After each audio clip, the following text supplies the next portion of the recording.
ಇವತ್ತಿದೆ ಅಂತಾರಾಷ್ಟ್ರೀಯ ಪ್ರಜಾಪ್ರಭುತ್ವ ದಿನ. ಇದನ್ನು ಹಿಂದೆ ಎಲ್ಲೋ ಒಂದು ಕಡೆ ಘೋಷಣೆ ಮಾಡೋದು ಅಥವಾ ಆಚರಣೆ ಮಾಡ್ತಕ್ಕಂಥದ್ದು ನಡೆದಿದ್ರೂ ಈ ರೀತಿ ಸರ್ಕಾರದ ಕಾರ್ಯಕ್ರಮವಾಗಿ ಪರಿವರ್ತನೆ ಆಗಿರಲಿಲ್ಲ. ನಮ್ಮ ಸರ್ಕಾರ ಬಂದ ಮೇಲೆ ಸಂವಿಧಾನಕ್ಕೆ ಮತ್ತು ಪ್ರಜಾಪ್ರಭುತ್ವಕ್ಕೆ ಹೆಚ್ಚು ಒತ್ತು ಕೊಡಬೇಕು ಅನ್ನೋ ದೃಷ್ಟಿಯಿಂದ ಸಂವಿಧಾನವನ್ನು ಇವತ್ತು ಪ್ರತಿ ಶಾಲೆಯಲ್ಲೂ ಸಹ ಓದ್ತಕ್ಕಂಥ ಒಂದು ವ್ಯವಸ್ಥೆಯನ್ನು ತಂದಿದ್ದೀವಿ.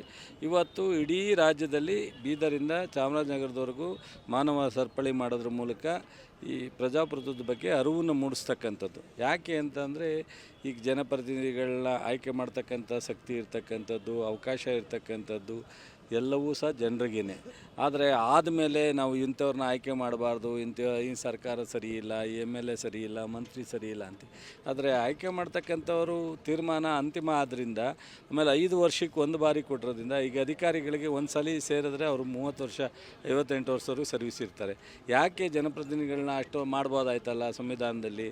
ಯಾಕೆ ಅಂದರೆ ಇದು ರಿವ್ಯೂ ಮಾಡ್ತಕ್ಕಂಥ ಮತ್ತು ಪರಿಶೀಲನೆ ಮಾಡ್ತಕ್ಕಂಥ ತೀರ್ಮಾನ ತಗೊಳ್ತಕ್ಕಂಥ ಶಕ್ತಿನ ಜನಕ್ಕೆ ಕೊಟ್ಟಿದ್ದಾರೆ. ಅದರಿಂದ ಇದರ ಅರಿವನ್ನ ಹೆಚ್ಚು ಜನರು ತಿಳ್ಕೊಂಡ್ರೆ ಬಹುಶಃ ಮುಂದಿನ ದಿನಗಳಲ್ಲಿ ಪ್ರಜಾಪ್ರಭುತ್ವಕ್ಕಿಂತ ಇನ್ನೊಂದು ವ್ಯವಸ್ಥೆ ಇಲ್ಲ. ಈಗಾಗಲೇ ನಾವು ಸಾಕಷ್ಟು ಕಡೆ ಎಲ್ಲ ಕಡೆ ಕ್ಯಾನ್ಸರ್ ಥರ ಭ್ರಷ್ಟಾಚಾರ ಬಿದೆ, ಆಡಳಿತ ಸುಧಾರಣೆ ಆಗಿಲ್ಲ, ಲ್ಯಾಂಡ್ ಆರ್ಡರ್ ಪ್ರಾಬ್ಲಮ್ ಆಗುತ್ತೆ, ಶಾಸಕರು ಸರ್ಕಾರಗಳು ಸರಿ ಇಲ್ಲ ರಾಷ್ಟ್ರದಲ್ಲಿ ರಾಜ್ಯದಲ್ಲಿ ಅಂತ ಚರ್ಚೆ ಮಾಡ್ತೀವಿ. ಇದೆಲ್ಲ ಸರಿಪಡಿಸೋದಕ್ಕೆ ಮತ್ತೆ ಜನನೇ ಸಹ ಯೋಚನೆ ಮಾಡಬೇಕಾಗುತ್ತೆ. ಇದಕ್ಕಿಂತ ಇನ್ನೊಂದು ಯಾವುದೂ ಇಲ್ಲ. ಡಿಕ್ಟೇಟರ್ಶಿಪ್ಗೆ ಹೋಗಬೇಕು, ಇಲ್ಲ ಬೇರೆ ಯಾರು ಬಂದು ಆಡಳಿತ ಮಾಡೋಕ್ಕಾಗತ್ತಾ?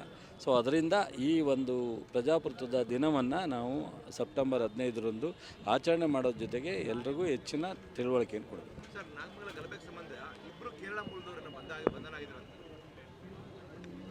ಅದ್ರ ಬಗ್ಗೆ ವೆರಿಫೈ ಇಬ್ಬರು ಇದ್ದಾರೆ ಸರ್, ಬೇಕ್ರಿಯಲ್ಲಿ ಕೆಲಸ ಅದೇನಾಗುತ್ತೆ, ಅವರು ಕೇರಳದವರು ಬಂದು ಹೋಗೋವ್ರೆ ಅಂತಲ್ಲ, ಅಲ್ಲಿ ಬೇಕ್ರಿಲಿ ಕೆಲಸ ಮಾಡ್ತಾ ಇರೋದ್ರಿಂದ ಅವರು ಆ ಸಂದರ್ಭದಲ್ಲಿ ಇನ್ವಾಲ್ವ್ ಆಗಿದ್ದಾರೆ ಅಂತ ಅರೆಸ್ಟ್ ಆಗಿದೆ. ಅದನ್ನು ನಾನು ಹೇಳಿದ್ರೆ ಒಂದು ಸ್ವಲ್ಪ ಸಂಪೂರ್ಣವಾಗಿ ರಿಪೋರ್ಟ್ ತರಿಸ್ಕೊಳ್ಳೋಣ. ಈಗ ಒಂದು ಕಡೆ ಗಣಪತಿ ಬಂದದ್ದು ಓದದ್ದು ಎರಡು ಕೋಮಿನ ಮಧ್ಯದಲ್ಲಿ ಸಣ್ಣ ಘರ್ಷಣೆ ಆಗಲಿಕ್ಕೆ ಅವಕಾಶ ಆದದ್ದು. ಮತ್ತೊಂದು ಸ್ಟೇಷನ್ ಹತ್ರ ಬಂದಾಗ ಮೊದಲನೇ ಬೆಂಕಿ ಹಾಕಲಿಕ್ಕೆ ಅಥವಾ ಇಲ್ಲ ಅಂಗಡಿಗಳಿಗೆ ಕಲ್ಲನ್ನು ಹೊಡಿಲಿಕ್ಕೆ ಯಾರು ಪ್ರಾರಂಭ ಮಾಡಿದ್ದು ಅನ್ನೋದು ಸಹ ಒಂದು ಸ್ವಲ್ಪ ಮಾಹಿತಿ ಬೇಕಾಗುತ್ತೆ. ಅದನ್ನು ನೋಡೋಣ. ಈಗ ಸದ್ಯಕ್ಕೆ ಎರಡು ಕೋಮಿನ ಜನ, ಮುಸ್ಲಿಮ್ಸು ಮತ್ತು ಹಿಂದೂಗಳು ಒಟ್ಟಾಗಿ ಎಲ್ಲ ಹಬ್ಬಗಳನ್ನ ಮಾಡಬೇಕು ಅನ್ನೋ ತೀರ್ಮಾನವನ್ನು ನಿನ್ನೆ ನಾವು ಸಭೆ ಮಾಡಿದ ಮೇಲೆ ತೀರ್ಮಾನ ತಗೊಂಡಿದ್ದಾರೆ. ಇವತ್ತು ಗಣಪತಿ 2-3 ಕಡೆ ಮುಸ್ಲಿಂ ಜನನೂ ಹೋಗಿ ಅಲ್ಲೇ ಜ್ಯೂಸ್ ಕೊಟ್ಟು ಗಣಪತಿಗೆ ಹಾರ ಹಾಕಿ ಇವತ್ತು ಗಣಪತಿ ವಿಸರ್ಜನೆ ಮಾಡಲಿಕ್ಕೆ ಅವರೇ ಸಹ ಜೊತೆಲಿ ನಿಂತ್ಕೊಳ್ತಕ್ಕಂಥ ತೀರ್ಮಾನವನ್ನು ತಗೊಂಡು ನನಗೆ ಫೋನ್ ಮಾಡಿದ್ರು. ಈಗ ಅದನ್ನು ಒಂದು ಕಡೆ ನಾಗಮಂಗಲ ಶಾಂತಿಗೆ ಬಂದಿದೆ. ಎಲ್ಲರೂ ಸಹ ಇವತ್ತು ಪೂರ್ಣ ಪ್ರಮಾಣದಲ್ಲಿ ಗಣಪತಿನ ವಿಸರ್ಜನೆ ಮಾಡ್ತಾರೆ. ನಾಳೆ ಮುಸ್ಲಿಂ ಹಬ್ಬನೂ ಮಾಡ್ತಾರೆ. ನಾಡ್ದರಿಂದ ಉಳಿದು ಗಣಪತಿ ಬಿಡ್ತಾರೆ. ಇದಕ್ಕೆ ಕಾರಣಕರ್ತರು ಯಾರು? ಇದಕ್ಕೆ ಜನ ಸಣ್ಣ ಪುಟ್ಟ ಕೂಗಾಟ ಇವೆಲ್ಲ ಸಹಜವಾಗಿ ನಡೆಯುತ್ತೆ. ಇದನ್ನು ದುರುಪಯೋಗ ಮಾಡ್ಕೊಂಡಿರ್ತಕ್ಕಂಥವ್ರು ಯಾರು ಅಂತ ಒಂದು ಸ್ವಲ್ಪ ನಾವು ಮಾಡ್ತೀವಿ. ಅವ್ರು ಎಲ್ಲಿ ಬೇಕಾದ್ರೂ ಪೊಲೀಸ್ನವ್ರು ಎಲ್ಲಿ ಮಾರ್ಕ್ ಮಾಡ್ತಾರೆ ಅಲ್ಲಿ ಹೋಗ್ಬೋದು. ಬಟ್ ಆದರೆ ಎಲ್ಲೂ ಸಹ ಯಾರಿಗೂ ಸಹ ಅರ್ಟ ಆಗದಂಗೆ ನಡ್ಕೋಬೇಕು. ಪ್ರಾರ್ಥನಾ ಮಂದಿರದ ಮುಂದೆಲ್ಲೇ ನಿಂತ್ಕೊಂಡು ಹೆಚ್ಚೊತ್ತು ಕೂಗೋದು ಅದೆಲ್ಲ ಮಾಡಬಾರ್ದು ಅಂತ ಹೇಳಿದ್ದೀವಿ. ಆ ಥರ ಅವರವರೇ ಎಲ್ಲ ಹೊಂದಾಣಿಕೆ ಮಾಡ್ಕೊಂಡಿದ್ದಾರೆ. ಆ ಪ್ರಾರ್ಥನಾ ಮಂದಿರ ಮುಂದೆ ಹೋಗ್ಬೇಕಾದ್ರೆ ಮುಸ್ಲಿಮ್ಸು ಜೊತೆಲಿದ್ದು ಕಳಿಸ್ತಾರೆ. ಸರ್, ಈ ಗಲಭೆಯಲ್ಲಿ ನಿಷೇಧಿತ PFI ಕೈವಾಡ ಇದೆ, ಇದು NIA ತನಿಖೆ ಆಗಬೇಕು ಅಂತ ಆಗ್ರಹ ಕೇಳಬೇಕು. ನಿಷೇಧಿತ ನೋಡೋಣ, ತನಿಖೆ ಆಗದಲ್ಲೇ ನಾವು ಅಥವಾ ಇಲ್ಲ ಅದ್ರ ರಿಪೋರ್ಟ್ ಇಲ್ದಲೇ ಊಹಾಪೋಹಗಳನ್ನ ಮಾತನಾಡ್ತಕ್ಕಂಥದ್ದು ಬೇಡ. ಈಗ ನನಗೆ ನೋಡಪ್ಪ, ಇದನ್ನು ಬೆಳೆಸೋದಕ್ಕಿಂತ ಅದನ್ನು ಕಂಡುಹಿಡಿತೀವಿ, ನಿಮಗೂ ಹೇಳ್ತೀವಿ, ಅದ್ರ ಮೇಲೆ ಕ್ರಮನೂ ಆಗುತ್ತೆ. ಫಸ್ಟ್ ಈಗ ತಣ್ಣಗಾಗಿದೆ, ಆಗಲಿ, ಆಮೇಲೆ ಓದೋದು. ಅದನ್ನೇ ಹೇಳ್ತೀವಿ, ತನಿಖೆ ಯಾವ ಥರ ಅಂತ ಮಾಡ್ತೀವಿ.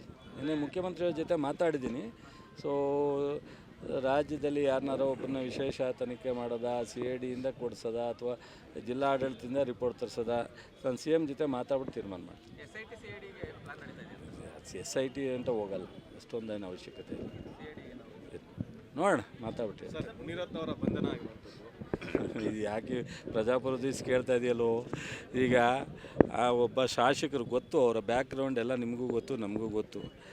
ಏನೂ ಮಾಡೋಕ್ಕಾಗಲ್ಲ. ಡೆಮಾಕ್ರಸಿನಲ್ಲಿ ಶಾಸಕರು ಅಂತಲೇ ಹೇಳಬೇಕಾಗುತ್ತೆ ನಾವು.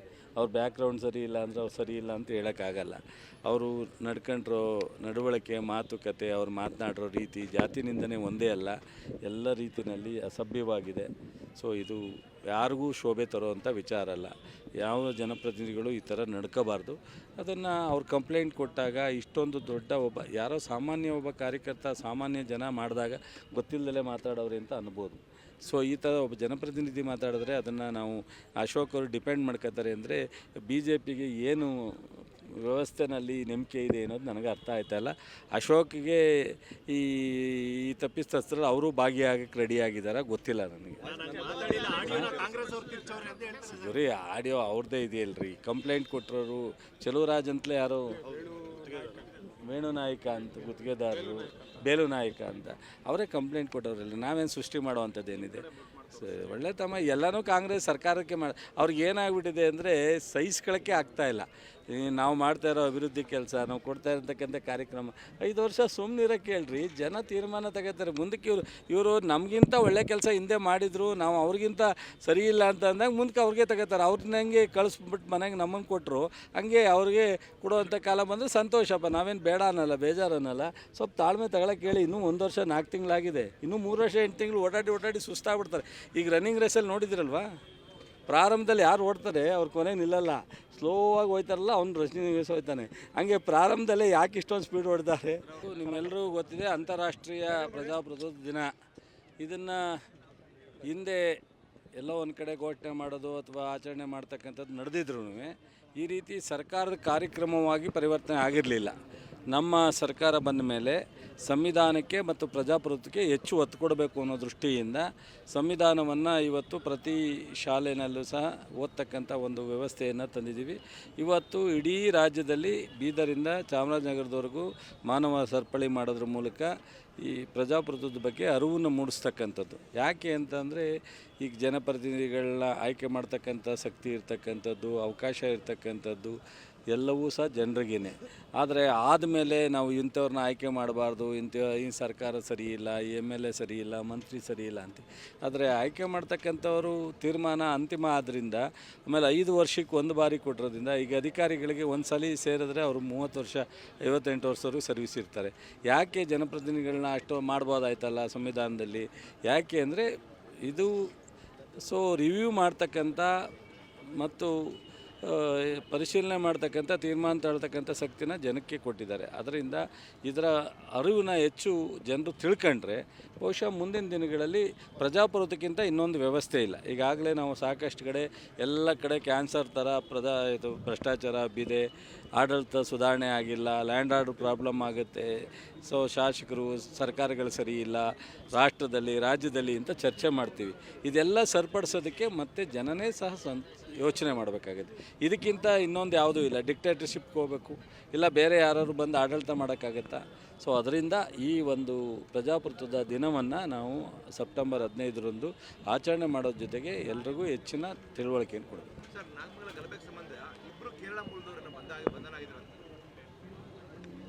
ಅದ್ರ ಬಗ್ಗೆ ವೆರಿಫೈ ಇಬ್ಬರು ಇದ್ದಾರೆ ಸರ್, ಬೇಕ್ರಿಯಲ್ಲಿ ಕೆಲಸ ಮಾಡ್ತಾರೆ. ಅದೇನಾಗುತ್ತೆ, ಅವರು ಕೇರಳದವ್ರು ಬಂದು ಹೋಗೋವ್ರೆ ಅಂತಲ್ಲ, ಅಲ್ಲಿ ಬೇಕ್ರಿಲಿ ಕೆಲಸ ಮಾಡ್ತಾ ಇರೋದ್ರಿಂದ ಅವರು ಆ ಸಂದರ್ಭದಲ್ಲಿ ಇನ್ವಾಲ್ವ್ ಆಗಿದ್ದಾರೆ ಅಂತ ಅರೆಸ್ಟ್ ಆಗಿದೆ. ಅದನ್ನು ನಾನು ಹೇಳಿದ್ರೆ ಒಂದು ಸ್ವಲ್ಪ ಸಂಪೂರ್ಣವಾಗಿ ರಿಪೋರ್ಟ್ ತರ್ಸ್ಕೊಳ್ಳೋಣ. ಈಗ ಒಂದು ಕಡೆ ಗಣಪತಿ ಬಂದದ್ದು ಓದದ್ದು, 2 ಕೋಮಿನ ಮಧ್ಯದಲ್ಲಿ ಸಣ್ಣ ಘರ್ಷಣೆ ಆಗಲಿಕ್ಕೆ ಅವಕಾಶ ಆದದ್ದು. ಮತ್ತೊಂದು ಸ್ಟೇಷನ್ ಹತ್ರ ಬಂದಾಗ ಮೊದಲನೇ ಬೆಂಕಿ ಹಾಕಲಿಕ್ಕೆ ಅಥವಾ ಇಲ್ಲ ಅಂಗಡಿಗಳಿಗೆ ಕಲ್ಲನ್ನು ಹೊಡಿಲಿಕ್ಕೆ ಯಾರು ಪ್ರಾರಂಭ ಮಾಡಿದ್ದು ಅನ್ನೋದು ಸಹ ಒಂದು ಸ್ವಲ್ಪ ಮಾಹಿತಿ ಬೇಕಾಗುತ್ತೆ. ಅದನ್ನು ನೋಡೋಣ. ಈಗ ಸದ್ಯಕ್ಕೆ 2 ಕೋಮಿನ ಜನ, ಮುಸ್ಲಿಮ್ಸು ಮತ್ತು ಹಿಂದೂಗಳು ಒಟ್ಟಾಗಿ ಎಲ್ಲ ಹಬ್ಬಗಳನ್ನ ಮಾಡಬೇಕು ಅನ್ನೋ ತೀರ್ಮಾನವನ್ನು ನಿನ್ನೆ ನಾವು ಸಭೆ ಮಾಡಿದ ಮೇಲೆ ತೀರ್ಮಾನ ತಗೊಂಡಿದ್ದಾರೆ. ಇವತ್ತು ಗಣಪತಿ 2-3 ಕಡೆ ಮುಸ್ಲಿಂ ಜನನೂ ಹೋಗಿ ಅಲ್ಲೇ ಜ್ಯೂಸ್ ಕೊಟ್ಟು ಗಣಪತಿಗೆ ಹಾರ ಹಾಕಿ ಇವತ್ತು ಗಣಪತಿ ವಿಸರ್ಜನೆ ಮಾಡಲಿಕ್ಕೆ ಅವರೇ ಸಹ ಜೊತೆಲಿ ನಿಂತ್ಕೊಳ್ತಕ್ಕಂಥ ತೀರ್ಮಾನವನ್ನು ತಗೊಂಡು ನನಗೆ ಫೋನ್ ಮಾಡಿದ್ರು. ಈಗ ಅದನ್ನು ಒಂದು ಕಡೆ ನಾಗಮಂಗಲ ಶಾಂತಿಗೆ ಬಂದಿದೆ. ಎಲ್ಲರೂ ಸಹ ಇವತ್ತು ಪೂರ್ಣ ಪ್ರಮಾಣದಲ್ಲಿ ಗಣಪತಿನ ವಿಸರ್ಜನೆ ಮಾಡ್ತಾರೆ. ನಾಳೆ ಮುಸ್ಲಿಂ ಹಬ್ಬನೂ ಮಾಡ್ತಾರೆ. ನಾಡ್ದರಿಂದ ಉಳಿದು ಗಣಪತಿ ಬಿಡ್ತಾರೆ. ಇದಕ್ಕೆ ಕಾರಣಕರ್ತರು ಯಾರು? ಇದಕ್ಕೆ ಜನ ಸಣ್ಣ ಪುಟ್ಟ ಕೂಗಾಟ ಇವೆಲ್ಲ ಸಹಜವಾಗಿ ನಡೆಯುತ್ತೆ. ಇದನ್ನು ದುರುಪಯೋಗ ಮಾಡ್ಕೊಂಡಿರ್ತಕ್ಕಂಥವ್ರು ಯಾರು ಅಂತ ಒಂದು ಸ್ವಲ್ಪ ನಾವು ಮಾಡ್ತೀವಿ. ಅವ್ರು ಎಲ್ಲಿ ಬೇಕಾದ್ರೂ ಪೊಲೀಸ್ನವ್ರು ಎಲ್ಲಿ ಮಾರ್ಕ್ ಮಾಡ್ತಾರೆ ಅಲ್ಲಿ ಹೋಗ್ಬೋದು. ಬಟ್ ಆದರೆ ಎಲ್ಲೂ ಸಹ ಯಾರಿಗೂ ಸಹ ಅರ್ಟ ಆಗದಂಗೆ ನಡ್ಕೋಬೇಕು. ಪ್ರಾರ್ಥನಾ ಮಂದಿರದ ಮುಂದೆಲ್ಲೇ ನಿಂತ್ಕೊಂಡು ಹೆಚ್ಚೊತ್ತು ಕೂಗೋದು ಅದೆಲ್ಲ ಮಾಡಬಾರ್ದು ಅಂತ ಹೇಳಿದ್ದೀವಿ. ಆ ಥರ ಅವರವರೇ ಎಲ್ಲ ಹೊಂದಾಣಿಕೆ ಮಾಡ್ಕೊಂಡಿದ್ದಾರೆ. ಆ ಪ್ರಾರ್ಥನಾ ಮಂದಿರ ಮುಂದೆ ಹೋಗ್ಬೇಕಾದ್ರೆ ಮುಸ್ಲಿಮ್ಸು ಜೊತೆಲಿದ್ದು ಕಳಿಸ್ತಾರೆ. ಸರ್, ಈ ಗಲಭೆಯಲ್ಲಿ ನಿಷೇಧಿತ PFI ಕೈವಾಡ ಇದೆ, ಇದು NIA ತನಿಖೆ ಆಗಬೇಕು ಅಂತ ಆಗ್ರಹ ಕೇಳ್ಬಾರ್ದು. ನಿಷೇಧಿತ ನೋಡೋಣ, ತನಿಖೆ ಆಗದಲ್ಲೇ ನಾವು ಅಥವಾ ಇಲ್ಲ ಅದ್ರ ರಿಪೋರ್ಟ್ ಇಲ್ದಲೇ ಊಹಾಪೋಹಗಳನ್ನ ಮಾತನಾಡ್ತಕ್ಕಂಥದ್ದು ಬೇಡ. ಈಗ ನನಗೆ ನೋಡಪ್ಪ, ಇದನ್ನು ಬೆಳೆಸೋದ್ಕಿಂತ ಅದನ್ನು ಕಂಡುಹಿಡಿತೀವಿ, ನಿಮಗೂ ಹೇಳ್ತೀವಿ, ಅದ್ರ ಮೇಲೆ ಕ್ರಮನೂ ಆಗುತ್ತೆ. ಫಸ್ಟ್ ಈಗ ತಣ್ಣಗಾಗಿದೆ, ಆಗಲಿ, ಆಮೇಲೆ ಓದೋದು. ಹಾಂ, ಅದನ್ನೇ ಹೇಳ್ತೀವಿ, ತನಿಖೆ ಯಾವ ಥರ ಅಂತ ಮಾಡ್ತೀವಿ. ನಿನ್ನೆ ಮುಖ್ಯಮಂತ್ರಿಯವ್ರ ಜೊತೆ ಮಾತಾಡಿದ್ದೀನಿ. ಸೊ ರಾಜ್ಯದಲ್ಲಿ ಯಾರನ್ನಾರೋ ಒಬ್ಬರನ್ನ ವಿಶೇಷ ತನಿಖೆ ಮಾಡೋದಾ, CIDಯಿಂದ ಕೊಡಿಸೋದ ಅಥವಾ ಜಿಲ್ಲಾಡಳಿತದಿಂದ ರಿಪೋರ್ಟ್ ತರಿಸೋದ, ನಾನು CM ಜೊತೆ ಮಾತಾಡ್ಬಿಟ್ಟು ತೀರ್ಮಾನ ಮಾಡ್ತೀನಿ. SIT ಅಂತ ಹೋಗಲ್ಲ, ಅಷ್ಟೊಂದೇನು ಅವಶ್ಯಕತೆ ಇಲ್ಲ. ನೋಡೋಣ, ಮಾತಾಡ್ಬಿಟ್ಟು ಇದು ಯಾಕೆ ಪ್ರಜಾಪ್ರಭುತ್ವ ಕೇಳ್ತಾ ಇದೆಯಲ್ಲೋ. ಈಗ ಆ ಒಬ್ಬ ಶಾಸಕರು ಗೊತ್ತು, ಅವರ ಬ್ಯಾಕ್ಗ್ರೌಂಡ್ ಎಲ್ಲ ನಿಮಗೂ ಗೊತ್ತು, ನಮಗೂ ಗೊತ್ತು. ಏನೂ ಮಾಡೋಕ್ಕಾಗಲ್ಲ. ಡೆಮಾಕ್ರಸಿನಲ್ಲಿ ಶಾಸಕರು ಅಂತಲೇ ಹೇಳಬೇಕಾಗುತ್ತೆ ನಾವು. ಅವ್ರ ಬ್ಯಾಕ್ಗ್ರೌಂಡ್ ಸರಿ ಇಲ್ಲ ಅಂದರೆ ಅವ್ರು ಸರಿ ಇಲ್ಲ ಅಂತ ಹೇಳೋಕ್ಕಾಗಲ್ಲ. ಅವರು ನಡ್ಕೊಂಡಿರೋ ನಡವಳಿಕೆ, ಮಾತುಕತೆ, ಅವ್ರು ಮಾತನಾಡಿರೋ ರೀತಿ, ಜಾತಿ ನಿಂದನೆ ಒಂದೇ ಅಲ್ಲ, ಎಲ್ಲ ರೀತಿಯಲ್ಲಿ ಅಸಭ್ಯವಾಗಿದೆ. ಸೊ ಇದು ಯಾರಿಗೂ ಶೋಭೆ ತರುವಂಥ ವಿಚಾರ ಅಲ್ಲ. ಯಾವ ಜನಪ್ರತಿನಿಧಿಗಳು ಈ ಥರ ನಡ್ಕೋಬಾರ್ದು. ಅದನ್ನು ಅವ್ರು ಕಂಪ್ಲೇಂಟ್ ಕೊಟ್ಟಾಗ ಇಷ್ಟೊಂದು ದೊಡ್ಡ ಯಾರೋ ಸಾಮಾನ್ಯ ಒಬ್ಬ ಕಾರ್ಯಕರ್ತ, ಸಾಮಾನ್ಯ ಜನ ಮಾಡಿದಾಗ ಗೊತ್ತಿಲ್ಲದಲೇ ಮಾತಾಡೋರು ಅಂತ ಅನ್ಬೋದು. ಸೊ ಈ ಥರ ಒಬ್ಬ ಜನಪ್ರತಿನಿಧಿ ಮಾತಾಡಿದ್ರೆ ಅದನ್ನು ನಾವು ಅಶೋಕ್ ಅವರು ಡಿಪೆಂಡ್ ಮಾಡ್ಕೋತಾರೆ ಅಂದರೆ BJPಗೆ ಏನು ವ್ಯವಸ್ಥೆನಲ್ಲಿ ನಂಬಿಕೆ ಇದೆ ಅನ್ನೋದು ನನಗೆ ಅರ್ಥ ಆಯ್ತಾಯಿಲ್ಲ. ಅಶೋಕ್ಗೆ ಈ ತಪ್ಪಿತಸ್ಥರು ಅವರು ಭಾಗಿಯಾಗಕ್ಕೆ ರೆಡಿಯಾಗಿದ್ದಾರೆ, ಗೊತ್ತಿಲ್ಲ ನನಗೆ. ಬರೀ ಆಡಿಯೋ ಅವ್ರದ್ದೇ ಇದೆಯಲ್ರಿ. ಕಂಪ್ಲೇಂಟ್ ಕೊಟ್ಟರೋರು ಚೆಲುವರಾಜ್ ಅಂತಲೇ ಯಾರೋ ವೇಣು ನಾಯಕ ಅಂತ, ಗುತ್ತಿಗೆದಾರರು ಬೇಲು ನಾಯಕ ಅಂತ, ಅವರೇ ಕಂಪ್ಲೇಂಟ್ ಕೊಟ್ಟವ್ರಲ್ಲ. ನಾವೇನು ಸೃಷ್ಟಿ ಮಾಡೋವಂಥದ್ದೇನಿದೆ? ಒಳ್ಳೆ ತಮ್ಮ ಎಲ್ಲನೂ ಕಾಂಗ್ರೆಸ್ ಸರ್ಕಾರಕ್ಕೆ ಅವ್ರಿಗೆ ಏನಾಗ್ಬಿಟ್ಟಿದೆ ಅಂದರೆ ಸಹಿಸ್ಕೊಳ್ಳೋಕ್ಕೆ ಆಗ್ತಾಯಿಲ್ಲ. ನಾವು ಮಾಡ್ತಾ ಇರೋ ಅಭಿವೃದ್ಧಿ ಕೆಲಸ, ನಾವು ಕೊಡ್ತಾ ಇರತಕ್ಕಂಥ ಕಾರ್ಯಕ್ರಮ 5 ವರ್ಷ ಸುಮ್ಮನಿರೋಕ್ಕೆ ಹೇಳ್ರಿ, ಜನ ತೀರ್ಮಾನ ತಗೋತಾರೆ. ಮುಂದಕ್ಕೆ ಇವರು ನಮಗಿಂತ ಒಳ್ಳೆ ಕೆಲಸ ಹಿಂದೆ ಮಾಡಿದರು, ನಾವು ಅವ್ರಿಗಿಂತ ಸರಿ ಇಲ್ಲ ಅಂತ ಅಂದಾಗ ಮುಂದಕ್ಕೆ ಅವ್ರಿಗೆ ತಗೋತಾರೆ. ಅವ್ರನ್ನ ಹೆಂಗೆ ಕಳಿಸ್ಬಿಟ್ಟು ಮನೆಗೆ ನಮ್ಮನ್ನು ಕೊಟ್ಟರು, ಹಂಗೆ ಅವ್ರಿಗೆ ಕೊಡುವಂಥ ಕಾಲ ಬಂದರೆ ಸಂತೋಷಪ್ಪ, ನಾವೇನು ಬೇಡ ಅನ್ನಲ್ಲ, ಬೇಜಾರು ಅನ್ನಲ್ಲ. ಸ್ವಲ್ಪ ತಾಳ್ಮೆ ತಗೊಳಕ್ಕೆ ಹೇಳಿ. ಇನ್ನೂ 1 ವರ್ಷ 4 ತಿಂಗಳಾಗಿದೆ, ಇನ್ನೂ 3 ವರ್ಷ 8 ತಿಂಗಳು ಓಡಾಡಿ ಸುಸ್ತಾಗ್ಬಿಡ್ತಾರೆ. ಈಗ ರನ್ನಿಂಗ್ ರೇಸಲ್ಲಿ ನೋಡಿದಿರಲ್ವಾ, ಪ್ರಾರಂಭದಲ್ಲಿ ಯಾರು ಓಡ್ತಾರೆ ಅವ್ರ ಕೊನೆಗೆ ನಿಲ್ಲಲ್ಲ, ಸ್ಲೋ ಆಗಿ ಹೋಯ್ತಾರಲ್ಲ, ಅವ್ನು ರನ್ನಿಂಗ್ ರೇಸ್ ಹೋಯ್ತಾನೆ. ಹಂಗೆ ಪ್ರಾರಂಭದಲ್ಲೇ ಯಾಕೆ ಇಷ್ಟೊಂದು ಸ್ಪೀಡ್ ಹೊಡ್ತಾರೆ?